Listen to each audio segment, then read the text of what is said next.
జై శ్రీరామ్. అందరికీ నమస్కారం. వెల్కమ్ టు న్యూస్ అఖండ. నేను మీ కస్తూరి శ్రీధర్. మిత్రులారా, మీకు అందరికి కూడా ఒక అద్భుతమైన న్యూస్ అయితే తీసుకొచ్చిన. మహాకుంభమేళ నిన్నటితో పూర్తయిన సంగతి మీకు అందరికి కూడా తెలిసిందే. గత నెల అనగా జనవరి 13వ తారీఖు నుంచి ఫిబ్రవరి 20వ తారీఖు వరకు 45 రోజుల పాటు జరిగినటువంటి ఈ మహాకుంభమేళ అంతా కూడా ఉల్లాసంగా ఉత్సాహంగా అయితే జరిగింది. 144 సంవత్సరాలకు ఒక్కసారి జరిగేటువంటి ఇటువంటి మహాకుంభమేళాకు 40 కోట్ల మంది భక్తులు వస్తారని చెప్పేసి అందరూ కూడా అంచనా వేశారు. కానీ రికార్డు స్థాయిలో 65 కోట్లకు పైగా భక్తులు ఈ మహాకుంభమేళలో పాల్గొని రికార్డు అయితే సృష్టించారు. ఒక ఆధ్యాత్మిక కార్యక్రమానికి 65 కోట్లకు మందికి పైగా భక్తులు పాల్గొనడం అనేది మామూలు మాటలైతే కాదు. ఇదొక ప్రపంచ రికార్డు అని చెప్పుకోవచ్చు. చెప్పేది ఏంది, వాస్తవానికైతే అది నిజం కూడా. ఏమంటారా?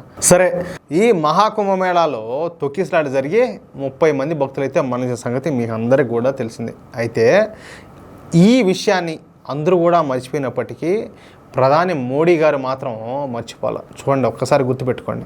అందుకే నిన్నటితో ఈ మహాకుంభమేళా పూర్తయిన సందర్భంగా ప్రధాని నరేంద్ర మోడీ గారు మాట్లాడుతూ ముందుగా ప్రజలకైతే క్షమాపణలు అయితే చెప్పినారు.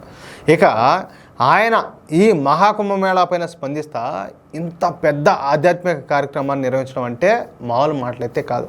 అందుకు ఎంతో ఓర్పు, నేర్పు, సాహసం, ప్రతిభ, నైపుణ్యత అయితే కావాలా.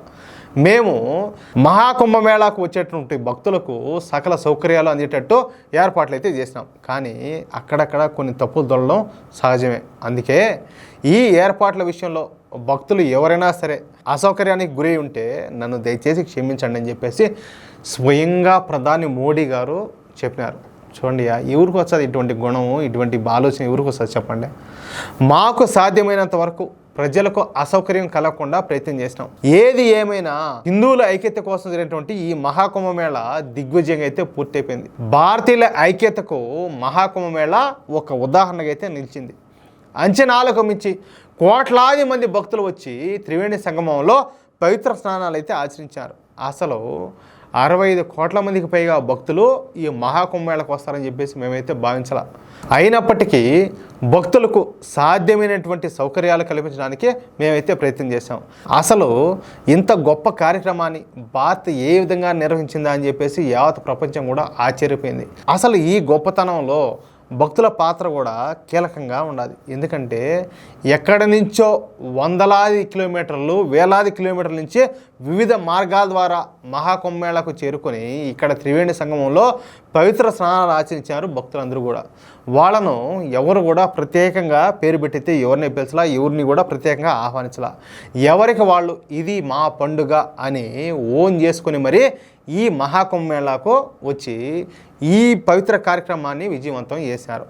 ఇప్పుడు భారతదేశం ఒక కొత్త శక్తితో ముందుకు సాగుతుంది.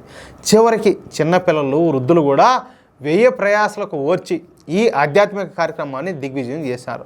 త్రివేణి సంగమంలో పుణ్యస్నానం ఆచరించిన తర్వాత వాళ్ళ ముఖాల్లో కనిపించినటువంటి ఆనందాన్ని చూసి నేను మనస్ఫూర్తిగా సంతృప్తి చెందిన.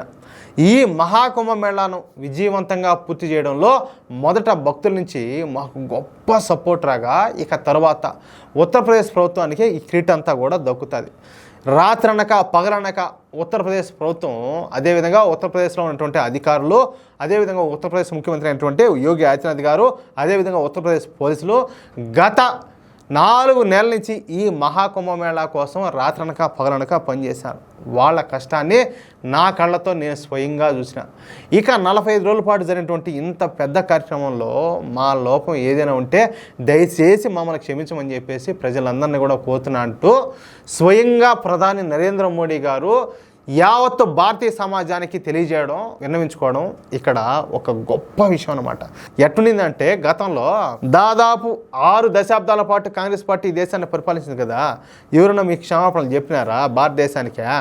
ఎవరైనా భారతీయ ప్రజలకు క్షమాపణలు చెప్పారా? కానీ ఈరోజు నరేంద్ర మోడీ గారు ఆ గొప్ప మనసు అయితే చాటుకుంటున్నారు. సాదా బీద మధ్యతరగతి ప్రజలకు గొప్ప గొప్ప సౌకర్యాలను కల్పించడమే కాదు, ఎవరైనా అసౌకర్యానికి గురి ఉంటే, ఎవరైనా అసౌకర్యానికి లోనే ఉంటే దయచేసి మమ్మల్ని క్షమించండి, మన్నించండి అని చెప్పేసి సాక్షాత్తు భారతదేశ ప్రధాని, ప్రపంచ స్థాయి నాయకుడు, ప్రపంచ అగ్రనాయకుడైనటువంటి మోడీ గారు క్షమాపణలు కోరినారు. అలాగే భక్తులకు సేవ చేయడంలో ఏమైనా లోపాలు ఉంటే దయచేసి క్షమించమని చెప్పేసి ఆ గంగమ్మ తల్లిని సరస్వతీదేవి మాతను యమునమ్మను కోరుతున్నాను అంటూ ప్రధాని మోడీ గారు మహాకుంభమేళా విషయంలో అద్భుతంగా స్పందించారు. చాలా నిజాయితీగా మోడీ గారు అయితే మాట్లాడినారు. మీకు అనిపిస్తుందో లేదో, ఇదైతే వాస్తవం. మిత్రులారా, దయచేసి మోడీ గారి గొప్ప మనసును, ఆయన ఉదారతను, ఆయన నాయకత్వ లక్ష్యాలను మీరు అర్థం చేసుకుంటే ఈ న్యూస్ నలుగురికి షేర్ చేయండి. అదేవిధంగా ప్రతి ఒక్కరు కూడా మీ యొక్క అమూల్యమైన అభిప్రాయాలను ఖచ్చితంగా కామెంట్ చేయండి. ఇంకో మాట, ఇంతవరకు మీరు కనుక మన ఛానల్ సబ్స్క్రైబ్ చేసుకోకుండా ఉంటే ప్రతి ఒక్కరు కూడా మన ఛానల్ సబ్స్క్రైబ్ చేసుకోండి, సపోర్ట్ చేయండి. ప్లీజ్ సపోర్ట్ చేయండి. జై శ్రీరామ్.